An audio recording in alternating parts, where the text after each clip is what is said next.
And welcome to Monner's Market, and welcome to my French Country Crockery Decor Elegant for Less video. That is a mouthful.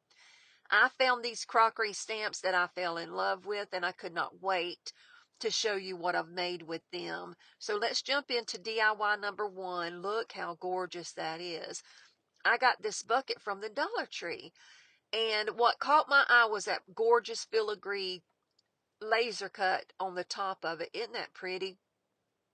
This is actually a decent sized little bowl bucket too. They had their spring stuff out, and you could get this bucket in several different colors. But I want you to look at how I'm painting this. I'm going side to side for the first coat, and I'm not changing that pattern. And then on the next coat, you'll see me go top to bottom. And what that does is it creates this little pattern that's sort of a little checkerboard, if you will, pattern. And you really can't see it with the naked eye, and I don't know that you'll be able to see it in the video. I do think on one of the pieces, when I'm doing, the little reveal that you do where you show it off at the end, I think one of them you can kind of see the pattern. But anyway, if I see it, I'll show you. But it does create a pattern whenever you do the first paint job one way and the next paint job in another direction. And that's what I was trying to do on this bucket, and it worked. So anyway, back to the bucket. Isn't it gorgeous? Look at this, y'all. This is the star of the show. I am so in love with these new IOD molds that I just bought. I had to go straight to the company to buy them, but I want you to look at that. Is that not the most gorgeous picture you've ever seen? Now, this was my inspiration for my video, but I couldn't find any mason jars that weren't already imprinted that stuck out. You know what I mean? Because you can't put a stamp on it when that stuff is already sticking out on the jar, if that makes any sense. It said in there that if you tear them off, like when you take them off, it's going to be hard to take off, but they would not tear. But I'm telling you, it was so hard to get off the first time. I was scared I was going to rip them. But anyway, they didn't rip. Everything was fine. This is just me reading over the instructions because I had never used them before, and I wanted to make sure I didn't mess anything up. So I went in and I picked out the one that I thought would look cute on that bucket. Any of them would be cute. They're all gorgeous. Watch how hard they are to peel off, though. And this is sped up a little bit. Look at that. I didn't think I was ever going to get it off. It was really, really hard to get off. Now, it said when you first take it off to take some sandpaper and lightly sand it and scuff it up. Now, do not do what you're about to see me do. This is a brand new ink pad. I've never bought an ink pad before. I also bought ink because I thought you had to add ink to it. Well, guess what? You don't. It already comes with ink. Look at that. That's about the dumbest thing I've done in a long time. Anyway, it comes with ink, so save you money. You put your stamp on there, push it down, and make sure that everything's covered in ink. Now, what I should have done is put my hand behind the bucket because that bucket kind of kept moving on me, and it didn't give me a really dark stamp, but it's still beautiful. Then I just took a little brush and dipped it in that ink and sort of went around and distressed my bucket with that same color just so it would all match. And I didn't want to do real heavy distressing, but I did want some distressing. So I kind of went around the high spots and then a little couple other places on the front just to give it that little bit of rustic, old, shabby chic style. Now look at these little legs, y'all. These are the cutest things. I got them on Amazon, and as always, they will be linked below. All I did was just glued them to the bottom. You don't have to do the screws because then you're going to have a screw sticking up through the bottom of your plastic, and if you put something down in there, you might poke yourself. And the glue worked just fine because I'm actually using my wood hot glue, which is 1,000 times stronger than regular hot glue. But look at how cute this turned out. I'm so in love with the way it turned out. Now, these flowers are just something that I had around the house that I thought I would throw in there to style it for you while I showed it to you. But look at those little feet. Aren't they just the cutest? I think they were perfect for this little bucket. Let me know if you'd have left the legs off, put different legs on there, or do you like them like that? I happen to love them. And I think they add just a cute extra touch to my little bucket. But look at that stamp. It's so pretty. Josephine's Famous Marmalade. I love this. Now, I am super excited to show you what HTVRont has sent to me.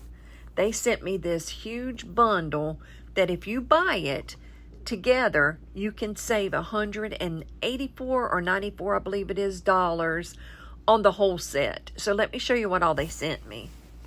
The first thing I am going to open is going to be the heat tape for sublimation.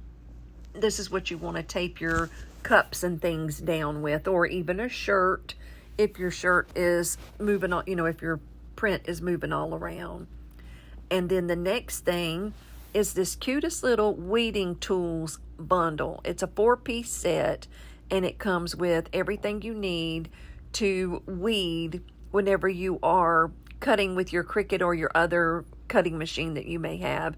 You could have HTVRont's cutting machine, or you could have, what's the other one besides a Cricut? I don't really remember the name of it, but I know there's another company that also has a cutting machine, and these weeding tools will go with any of those cutting machines. And I love the color, because you guys know that that's going to be the main color in my shop that we are so close to finishing. And then let's see now what is next. I'm just showing you the little tools here. Let's see what this is.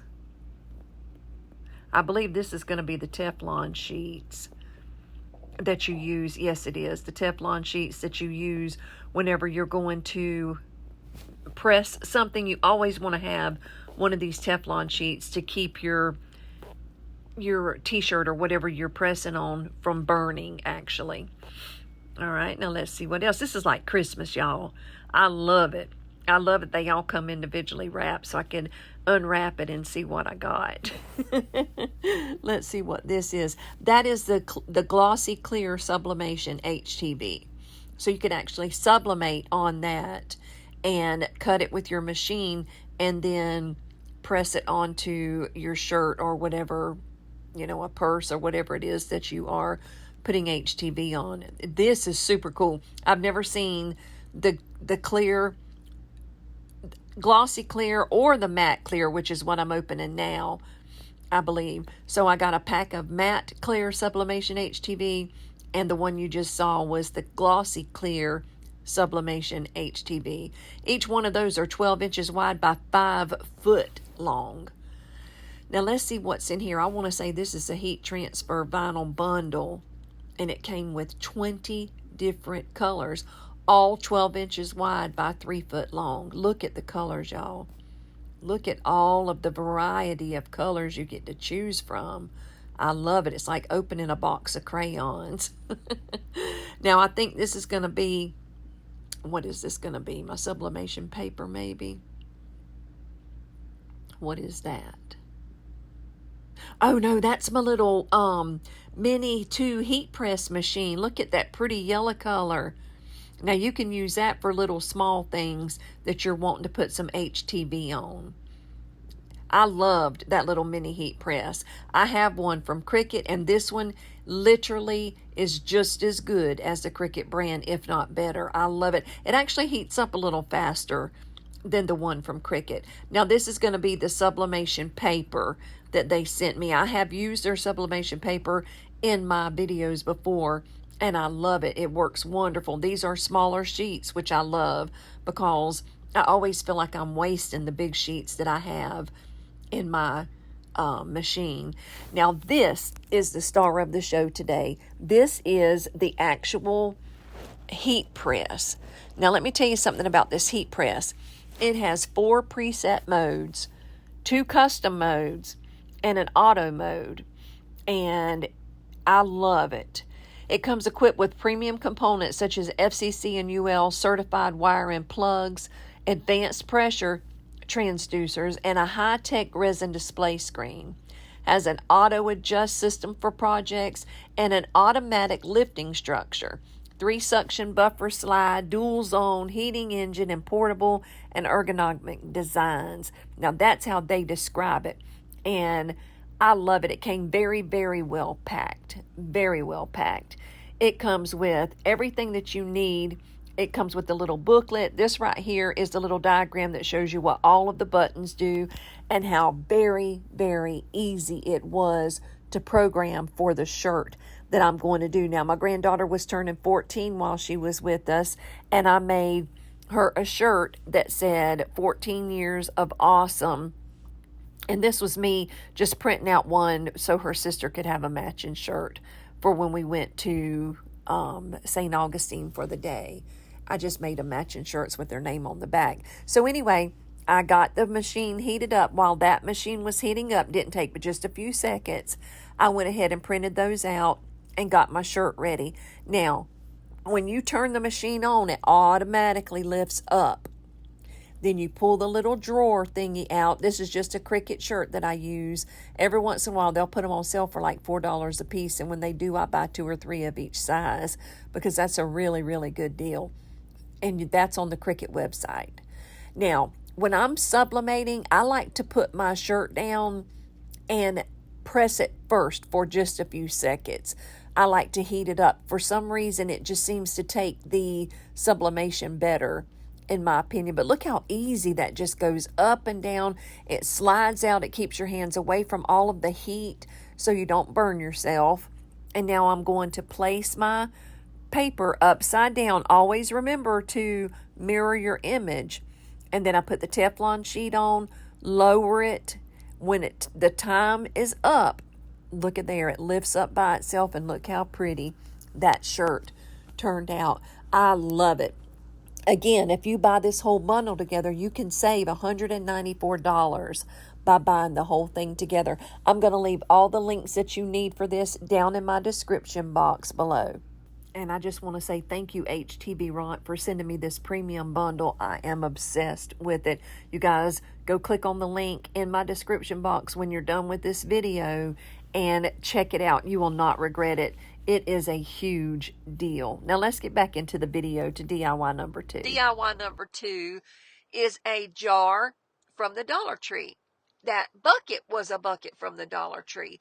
I'm not going to have more than $1.25 in any piece I do as far as the piece itself goes. This is a nice size jar that you can get at the Dollar Tree. I keep my beads in these jars. Now right here, I'm going to do the same thing that I did with my bucket. I am going to go in and I'm going to paint up and down on the first one and then side to side on the second coat to give it that little textured look. And if I'm not mistaken, this is the one that you'll be able to see the texture whenever I show it to you when I'm done. Anyway, I am doing the side to side now, and I'm holding it with a napkin because that first coat, I got impatient and dried it with my heat gun, and honey, that thing was so hot I couldn't even hold on to it. But anyway, I did go inside the lip of the jar just in case I decided to have the lid off where it looked finished. You know, I don't like to have a piece that doesn't look finished on all sides. Then I went in and got this gorgeous IOD stamp. And see, I mean, it was hard to get off, y'all. Now, the second time's not as hard. Then I scrubbed it with that little thing like they told me to, put it in my ink, and every time I would use one of these stamps, I would stamp it right there beside me, you can see, just to make sure I was getting the ink all over it. And I don't know if you can see it or not, but I put a couple of little paint brushes on each side of it just to make sure that my jar didn't roll on me when I was trying to put the stamp on. And that's just me kind of making sure there's enough ink on there. And then you just press it down and watch. Beautiful, beautiful, beautiful. Now, I was nervous and I still did not press it down as hard as I should have.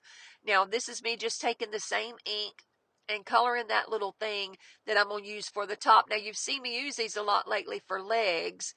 They are from Amazon, and I will absolutely link it below. I'm just going to glue it to the top, and then I'm going to take that same ink and just sort of distress around this jar like I did the little bucket. And like I said, that just ages it a little bit and it gives it a little bit more depth and dimension, as they say, or as we say. And I think it just gives it a little bit more character. So I'm going to make sure that my lid is on, my little topper's on real good. Put it back on the top, and that's all there was to making this jar. And look at how stinking cute this turned out. I love it.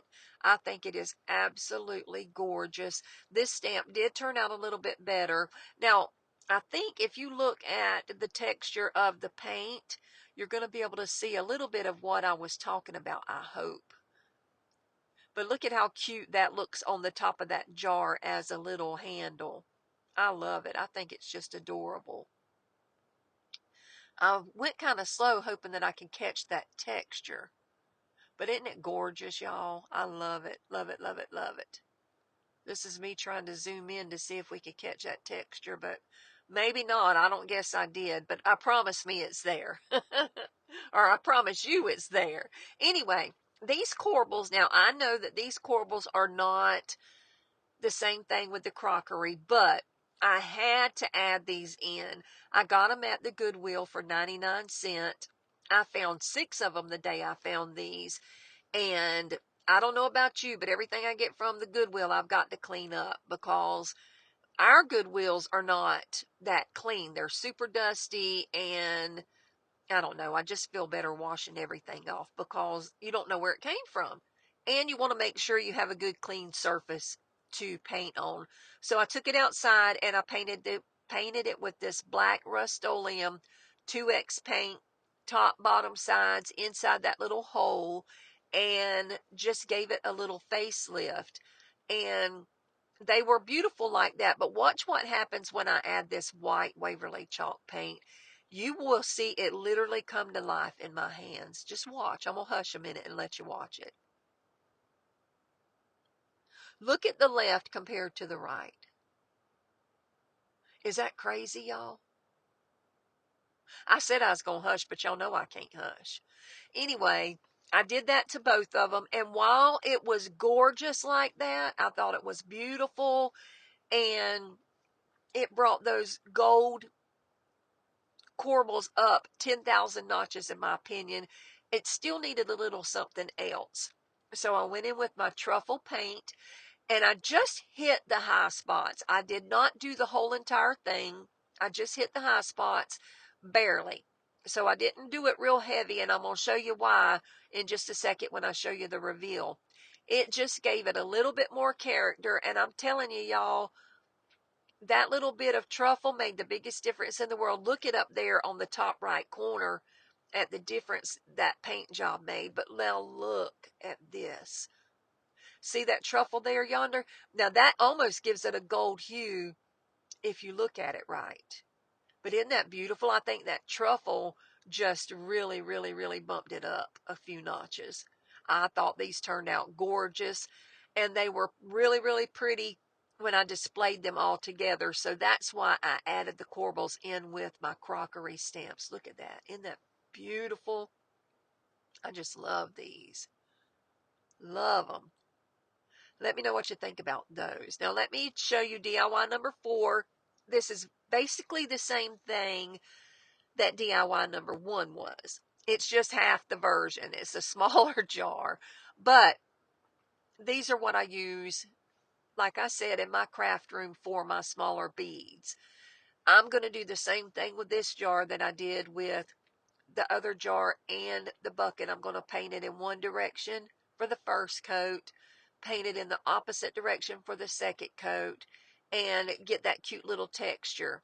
Once that dries, I am going to add another stamp. Now, when I add the stamp this last time, I think I had just gotten a lot more comfortable with using the stamps. and I got a much better print on this one than I did the first two. And I almost went back and painted over the other two, but you know what? I don't want to show y'all perfection. I want to show you life. You know, I don't want to show you realness. So I left it like it was, and it's pretty. I mean, it's not ugly. They didn't turn out ugly. They just didn't turn out as dark as this one will. But these stamps are just gorgeous. And like I said, I just got a little more comfortable using it every time. So I peeled it off and sanded it like it said to do. And I think that causes it just to catch that ink a little bit better. And then put it down there. And I kind of got smart and rubbed it around a little bit. And I thought maybe I could get more ink on there by rubbing it around. Maybe that's what the trick was. I don't know. But this one definitely worked better than the other two did. But I want you to watch how pretty it turns out. Again, I use my little paint brushes to sort of firm up my thing so it don't roll on me. Put it down, press down, and look. So stinking pretty. Now I'm going to do the same thing here. I'm going to paint my little top, and then I'm going to distress around the edge of the jar. I think these little toppers are just the most precious thing ever. I'm going to glue it down, and then I'm going to distress my little jar. Once I get my jar distressed like I did the others, it's done, and I'm going to show you how gorgeous this little one turned out. All I have to do is add my little lid back to it, and it is done. And look at how stinking cute, y'all. I love it. Love, love, love, love it. And like I said a minute ago, I think those little, they're actually knobs that you would put on a drawer or something, but I like to use them for feet and handles because, you know, I very seldom use something for what it's supposed to be used for. But look at how pretty that print turned out. I love the way the print turned out. It's just, oh, I don't know. I just love them. And like I said, there'll be linked below in case you want to get you some. And is this the one that you can kind of see the pattern in? I don't know. I thought surely you could, but I reckon you can't. Anyway, this is my final reveal. Look at how gorgeous all of these pieces are together, y'all. I love it. This is probably one of my favorite videos. Again, I don't know what it is about it. I just love this old antique, shabby chic, vintage, whatever you want to call it. I never call it the right stuff. And people always let me know down in the comments, which is great. Don't stop doing that, because if I'm wrong, I'm wrong. And I want to know, you teach me. I'm here teaching you, but you also teach me. So let me know what vibe or whatever you call it this is. I know it's crockery stamps, but I don't really know, is it shabby chic? Is it French country? What is it? I call it gorgeous is what I call it. Now see, look, that don't look so bad, does it? It's not as dark as I got the last stamp, but it still don't look bad. I think it looks cute. Nice me trying to zoom in on those adorable little feet down there. I love those little feet, y'all. I think those are my favorite part of that bucket. But see, it don't look that bad. I think it looks pretty good. Let me know what you think about them down in the comments below. I'm wondering if a cream color would have been pretty on there too. But you know, that's what I'm doing. I'm just showing you what I do to give you ideas so that you can do it. You can paint them pink for all I care, but use those stamps because those stamps are gorgeous. Now, I am not being sponsored by those stamps. I'm just in love with them. Now, see, that's not as bad as I thought it was when I first stamped it. And it's gorgeous, ain't it? And it looks pretty cute. And what I'm trying to show you, okay, right there, you can sort of see the texture on here. I thought I had captured it somewhere. You still can't see it like I would have wanted you to see it. But anyway, I'm rambling now, y'all. Isn't it beautiful? I can't wait to read down in the comments to see what y'all think about these. A.F. Griswold Potted Meats, South Bay Port. I have no idea where that's at. I'm trying to show you the texture here, but I just never could catch it. But it's there. I promise you it's there. Anyway, Thank you for coming and watching my video this week. If you're in the chat, I just wanted to say hey to y'all. We have the most amazing little chat at the end of every premiere. And well, not at the end. We have an amazing chat throughout the whole video. But I always like to say hey to y'all at the end of my video. Now, I will have another video next Tuesday at 8 o'clock Eastern Standard Time. As always, thank you for coming. Thank you for watching. Be blessed. Bye now.